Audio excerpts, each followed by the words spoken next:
Buenos días chicos, hoy viernes 26 de junio vamos a estar dando continuidad al eje número 9 acerca de filosofía en enfermería, de la materia educación en salud.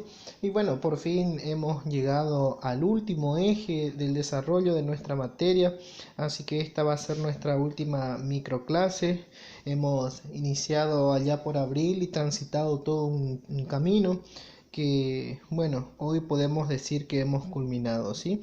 El eje que vamos a tratar hoy se trata de lo que es filosofía en enfermería. Nosotros ya hemos visto en el eje anterior acerca de la filosofía como ciencia y bueno, ahora va a estar un poco más guiado esta filosofía a lo que sea enfermería y que ya ustedes van a ver en el aula virtual temas que van a complementar a esta microclase porque como sabemos se hacen prioridad en algunos contenidos por la forma y la modalidad de las clases que estamos teniendo, ¿sí? Por lo tanto, dentro del eje número 9, lo que vamos a tratar de abordar hoy en sí son las grandes cuestiones filosóficas, como para poder ubicarnos, hacernos una idea acerca de esta temática, y voy a subir el material al aula virtual en lo que tenga que ver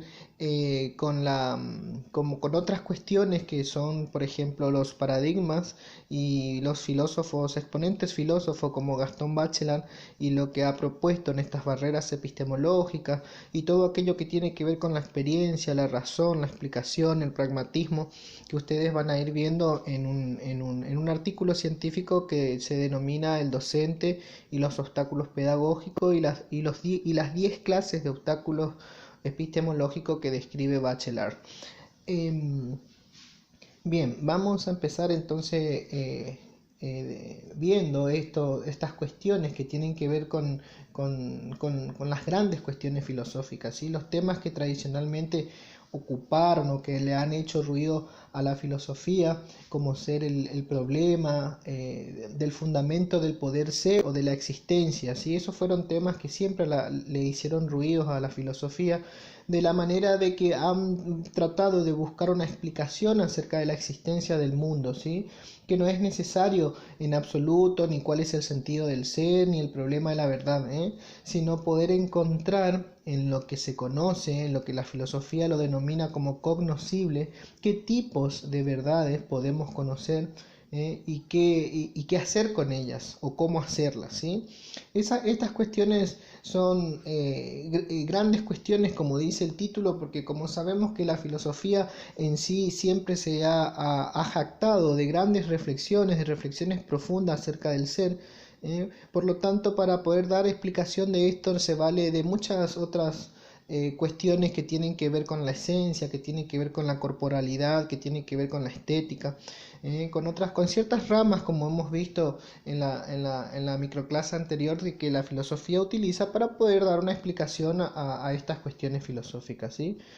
Como se ve, se trata que estas cuestiones radicales afectan los cimientos mismos de la realidad, porque cuando nos preguntamos acerca de la existencia, bueno, se nos viene en la mente una remonta cantidad de pensamientos o de poder dar hipótesis acerca de qué se trata cuando nosotros hablamos del existir y qué nos referimos cuando nosotros hablamos del ser, ¿sí?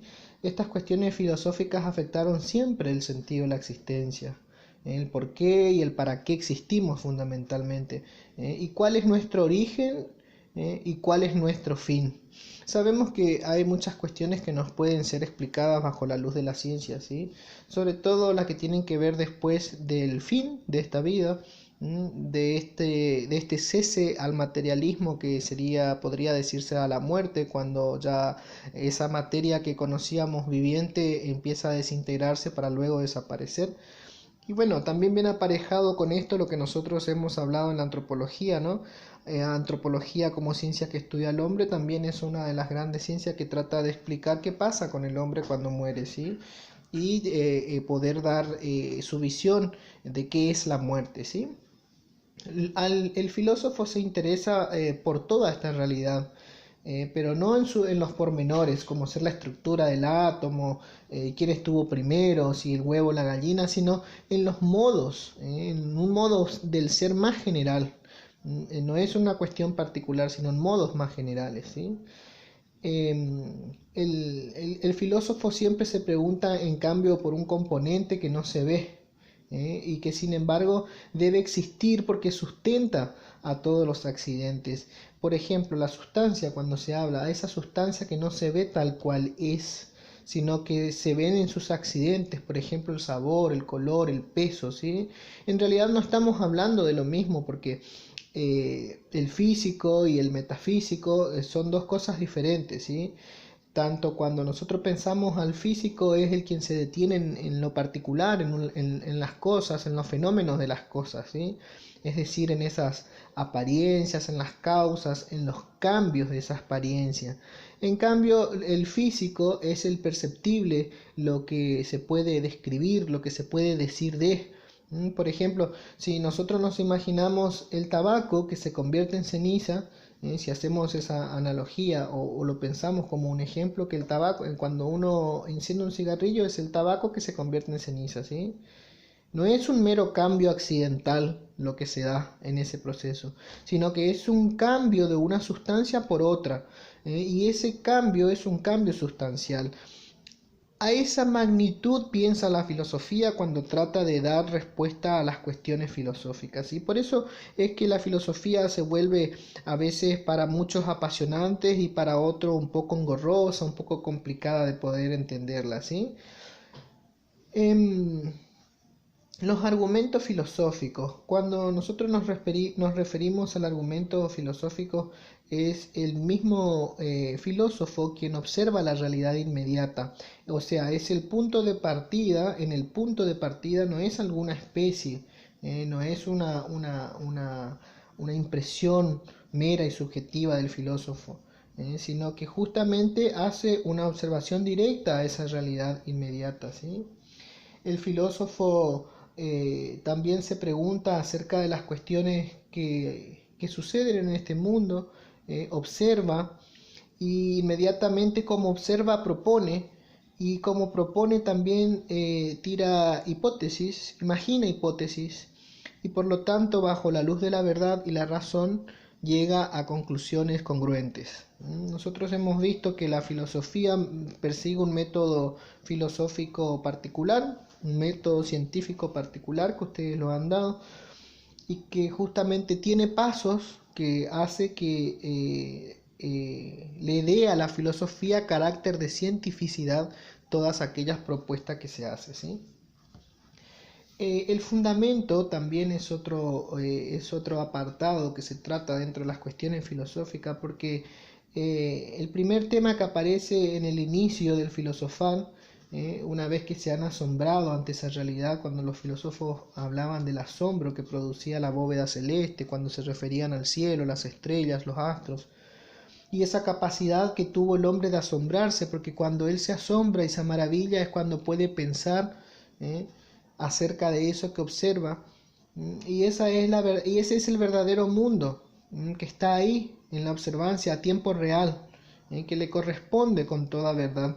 Es esa la cuestión del fundamento, ¿sí? De los que los griegos llamaban arjé. No significa exactamente la causa, sino que es el principio, lo primero, aquello en donde se originó algo como una realidad actual. A eso se refiere con el fundamento. El fundamento es algo, como su nombre lo dice, que en la filosofía el filósofo utilizó como para poder dar un contexto acerca de lo que está aconteciendo y poder decir que eso que ve y que observa que se está aconteciendo es la verdad.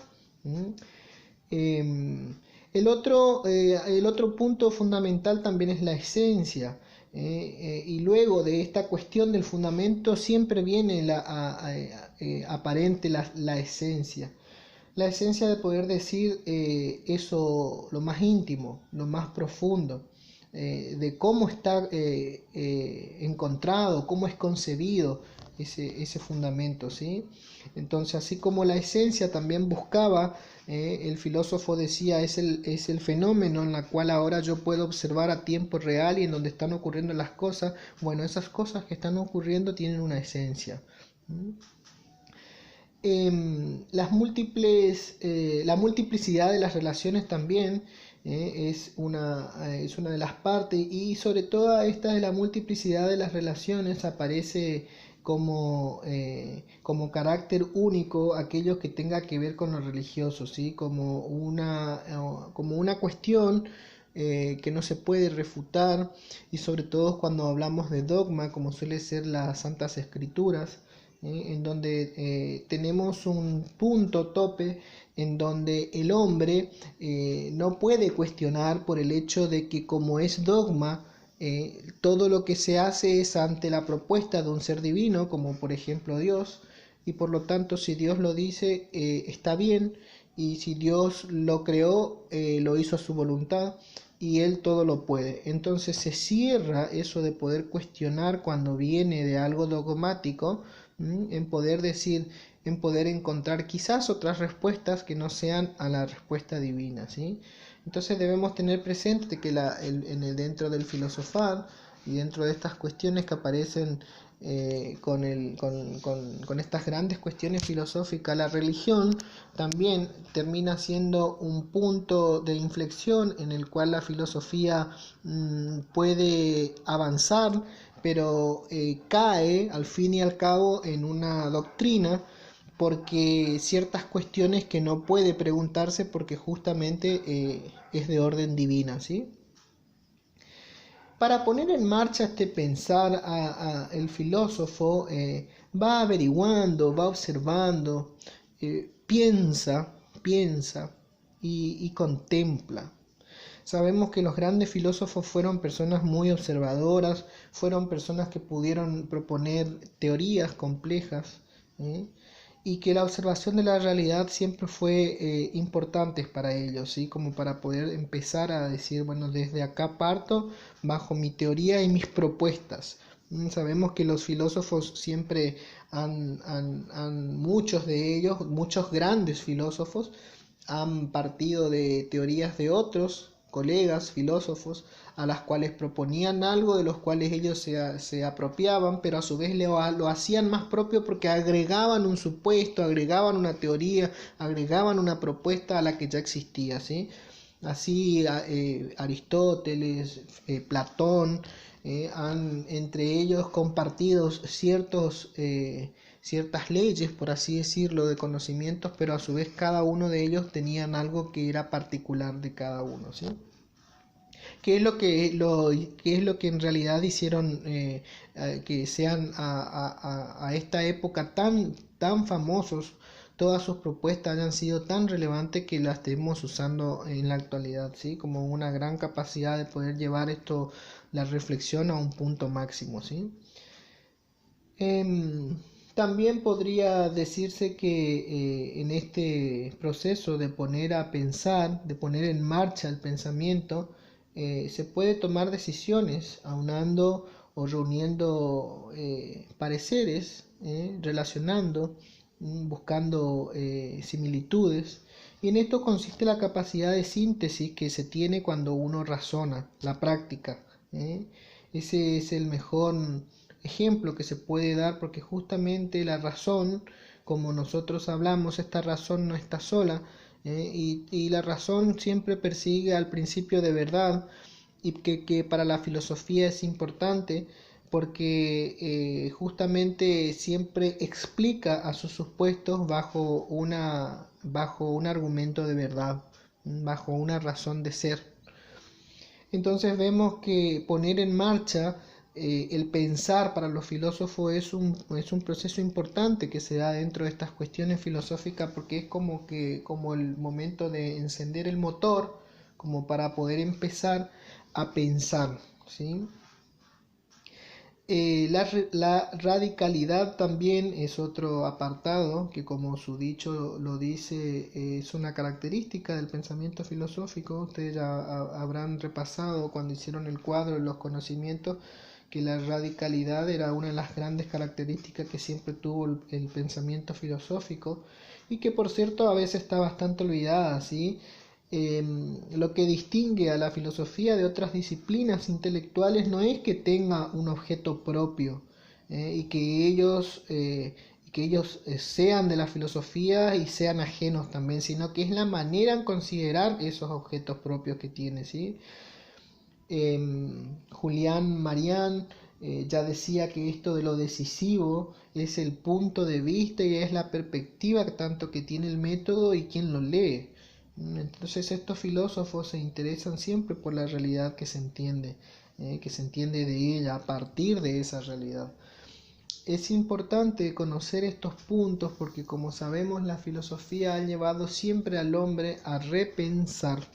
Esa es una de las capacidades que nosotros también tenemos y que de hecho se aplica en la enfermería cuando podemos repensar acerca de una acción. A veces nosotros lo hacemos y lo sentimos como un mero proceso de volver a pensar, pero no caemos que en ese repensar estamos aplicando ciertos pasos como para poder decir qué sucedió en el pensamiento anterior por el cual he obtenido una falla, supongamos en un cuidado de enfermería.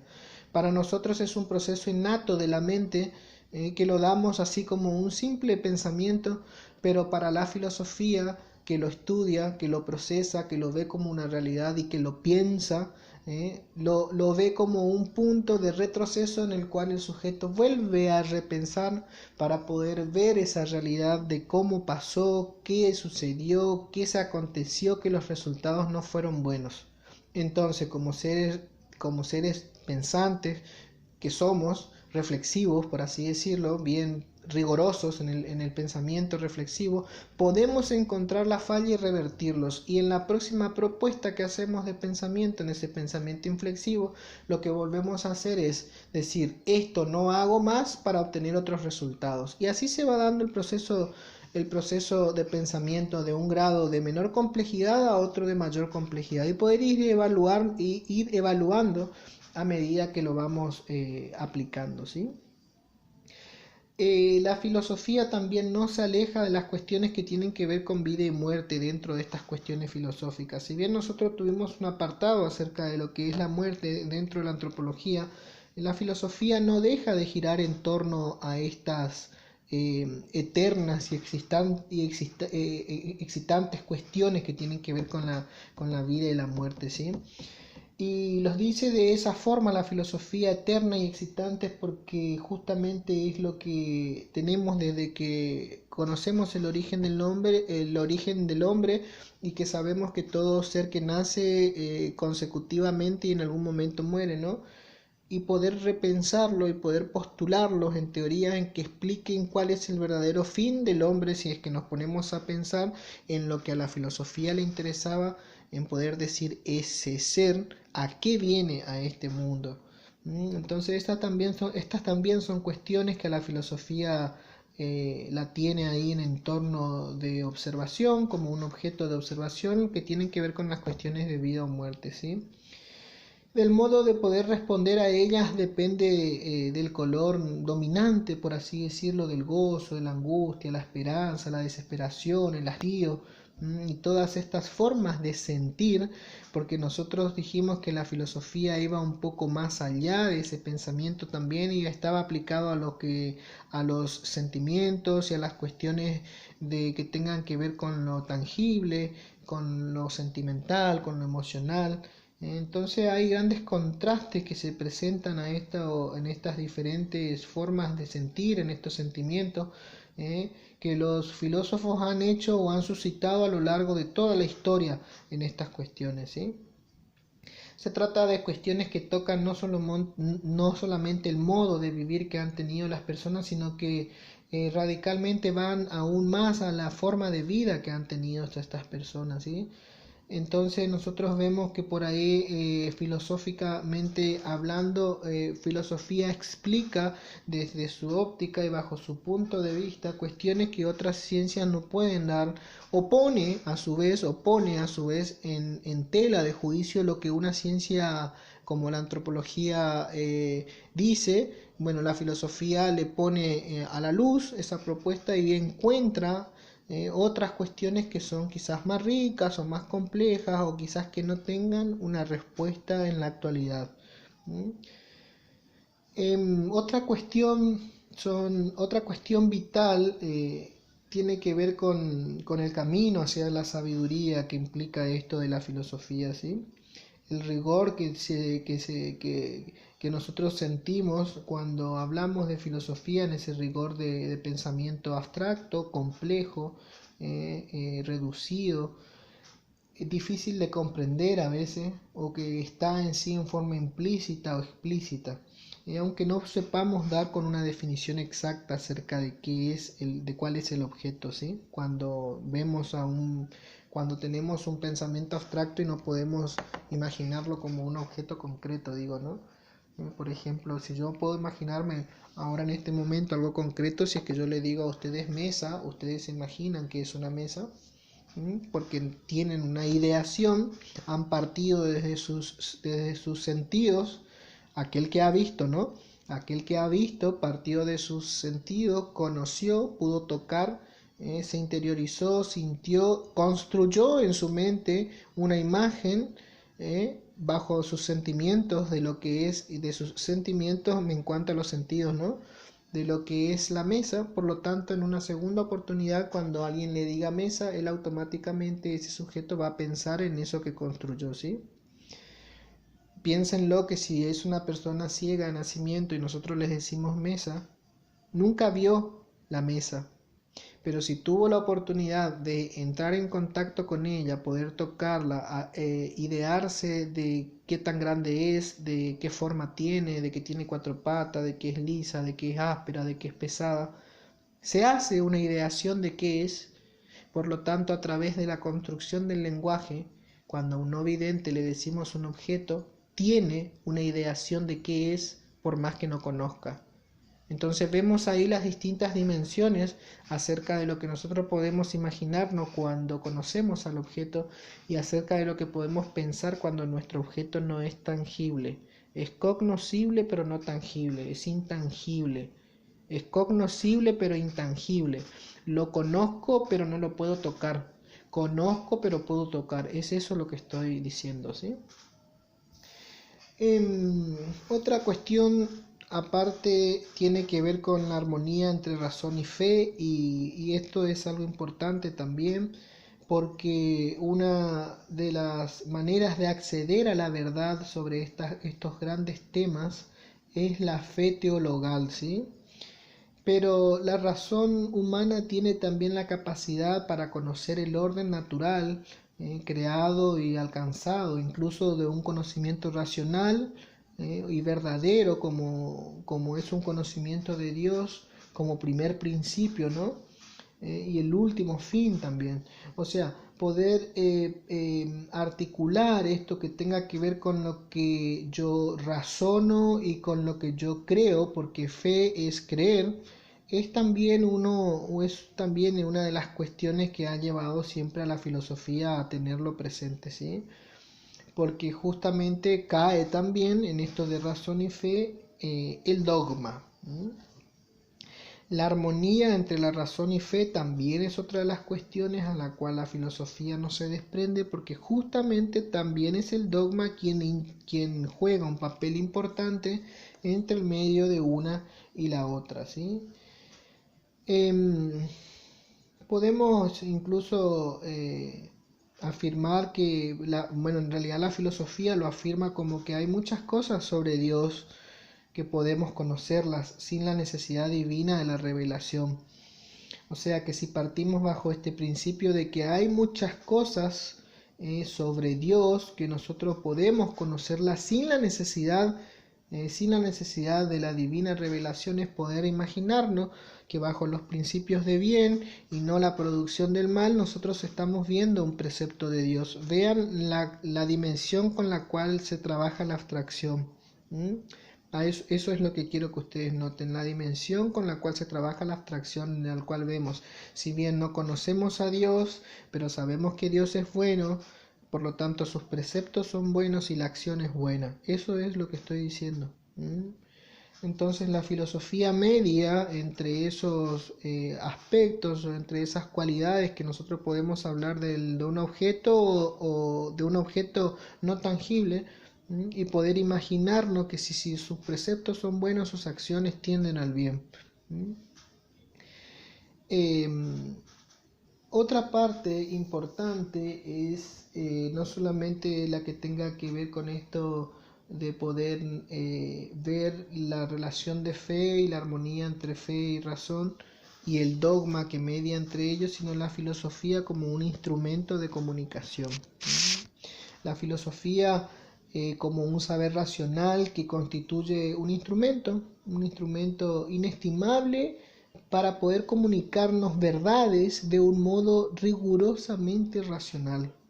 Entonces nosotros sabemos que si tenemos una forma de comunicarnos, podemos esa comunicación afinarla, podemos esa comunicación llevarla a una dimensión mucho más compleja, que a eso es lo que se refiere con un modo riguroso racional, para cualquier persona que admita alguna verdad y que confíe en alguna certeza. Entonces si yo trabajo con los principios de verdad, con los principios de certeza, y sabemos que esos son los principios que llevan a la construcción de un conocimiento científico, porque en el conocimiento científico el laboratorio juega un papel importante. Si yo mezclo esto con esto, obtengo esto. Si yo sumo esta entidad más esta entidad, tengo esto. Digamos, esas exactitudes, cuando nosotros hablamos en el experimento, también se puede dar en la filosofía, no a través del laboratorio, sino a través de los principios de verdad, en poder decir esto mismo que estábamos hablando ahora: si el precepto es bueno, la acción de ese precepto va a ser bueno también. Dos verdades, una de laboratorio y el otro de pensamiento, pero en un mismo contexto abstracto. Eso es lo que me estoy refiriendo, ¿sí? La filosofía que aquí queremos aprender es precisamente una filosofía que se haga cargo de las verdades y del sentido común, de las evidencias inmediatas, de la experiencia, de la razón, que se desarrolla a partir de un pensamiento lógico, de un pensamiento natural, ¿sí? La filosofía puede ser un idioma común, puede ser con el que inclusive aún podemos contar con una diversidad de opiniones, con una diversidad de formas de ver a las verdades bajo la luz de las distintas percepciones de cada uno, o de los mismos filósofos, las posturas filosóficas que cada uno de ellos tiene, pero todo esto enmarcado bajo un diálogo. Y así como nosotros veíamos las mayéuticas, los diálogos, las grandes escrituras o los grandes diálogos que han tenido estos filósofos con el objeto, verdaderamente son maravillosas las cosas que se pueden lograr, como cuando hoy decíamos de poder utilizar a esta filosofía de la comunicación como un instrumento, ¿sí? Toda ciencia es un vehículo de comunicación de verdades, como ya nosotros sabemos, es una base sobre la que se puede hablar y se puede entender. Por eso si ustedes me entienden a mí, porque nos manejamos un conocimiento científico. Por eso la enfermera se entiende con otra enfermera, porque las dos manejan un conocimiento particular de la profesión. Y por eso es que un paciente que no es profesional como una enfermera no comprende el lenguaje con el cual ella le habla si ella es muy técnica, porque justamente no tiene el conocimiento para poder hacerlo, ¿sí? La filosofía puede ser la base sobre la cual se puede conversar acerca de grandes temas, del mundo, del hombre, de Dios, de la esencia, de lo natural del ser. Por eso justamente aparecen en estas ciencias, en estas carreras como ser la enfermería, la filosofía, porque es el instrumento que a nosotros nos pone en constante reflexión acerca de las acciones que hacemos, acerca de los preceptos, de las teorías, de las hipótesis que podemos dar, de la finalidad que podemos tener para con otra persona, de la instrumentación de esa persona, de poder apreciar a la otra persona y no instrumentarla. O sea, estas materias, la filosofía aparece en estas carreras humanísticas como son también la enfermería, más allá que sabemos que las carreras humanísticas tienen que ver con las que estudian las ciencias sociales. Nosotros somos de las ciencias de la salud, pero dentro de nuestra currícula existen ciencias que son de las sociales. Por eso aparece dentro de educación en salud, por ejemplo, antropología, filosofía, epistemología, noxiología, y todas estas didáctica, pedagogía, historia y todas estas ciencias que tienen que ver con la sociedad para dar una mayor explicación a ese hombre que vive en esa realidad y que hace y construye, que cuando está enfermo entra en un desequilibrio y que en ese desequilibrio nosotros debemos comprender a ese ser como un todo y no como algo aislado, que lo que nosotros tengamos en la camilla sea una persona o algo, un objeto, no vamos a inclusive ni darle el nombre de persona, sea un objeto con un desequilibrio biológico, con un desequilibrio fisiológico, no, es una persona con todas las cualidades que tiene la persona y con todo lo que él es, bajo todos los preceptos y valores, que se encuentra en un momento de desequilibrio biológico, fisiológico, emocional, psicológico, en el cual la enfermera va a ayudar a restablecer bajo la mirada holística que ella hace. Estos pensamientos complejos son lo que ayuda al ser humano a poder pensar cuando trabaja con otro como él. ¿Qué es lo que hace la enfermera? Trabajar con otro que es como ella.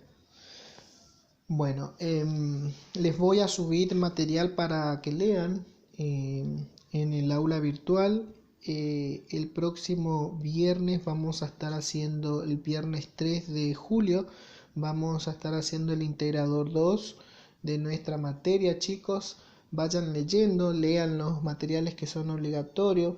La modalidad va a ser la misma, ustedes ya han rendido el primer integrador, va a ser de esa misma forma. No van a haber preguntas complejas, sino simplemente saldrán de las lecturas. Escuchen las microclases, por favor, porque pueden salir preguntas de las microclases. La microclase es importante escucharla porque es orientadora. Puede servirles a ustedes en un primer contacto antes de ir a leer un material de lectura, poder escuchar la microclase para que cuando yo leo me cierren muchas ideas que me han quedado colgado, sobre todo en estas materias como ser la filosofía, la antropología y las ciencias que complementan a la filosofía, que son muy abstractas de poder entenderlas. Entonces es importante a veces escuchar la microclase como para poder tener una ideación e ir adentrándome en lo profundo de las cuestiones que tienen que ver con las propias de las ciencias, y en este caso la filosofía. Bueno, Dios mediante, entonces nos estaremos encontrando, si Dios quiere, en los exámenes finales. Hoy damos por finalizado la microclase de la materia educación en salud en el cursado del ciclo lectivo número 2020. Y bueno, un ciclo particular en sí, porque hemos hecho muchos reajustes, hemos hecho un cambio vertiginoso en cuanto a lo que tenga que ver con la cursada de nuestra materia. Hemos tratado de ajustarnos a lo más importante que no se puede dejar como mínimo, como contenido mínimo de la materia, y que bueno, me hubiera gustado estar presencialmente con ustedes para poder contarles muchísimo más. Esto es solamente lo mínimo de lo mínimo, lo que nosotros hemos abordado en la virtualidad.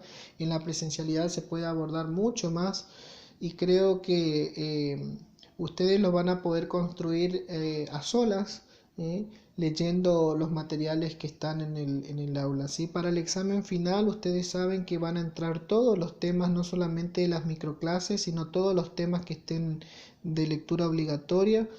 El examen final va a consistir justamente en poder dar a ver, no les puedo decir un examen que ustedes puedan dar un examen, sino va a ser un examen en el cual ustedes van a poder vivenciar, poder demostrar, a través, quizás sea el examen final virtual, porque no sabemos cuándo vamos a salir de esta situación que nos acontece ahora de la pandemia del COVID. Pero si en caso que sea virtual, ustedes van a tener que demostrar a través de la virtualidad un conocimiento mínimo de todos los temas. Tienen que ser capaces de dominar todo el programa de la materia como para poder decir que han alcanzado con el conocimiento mínimo, el contenido mínimo que el profesor pretende, ¿sí?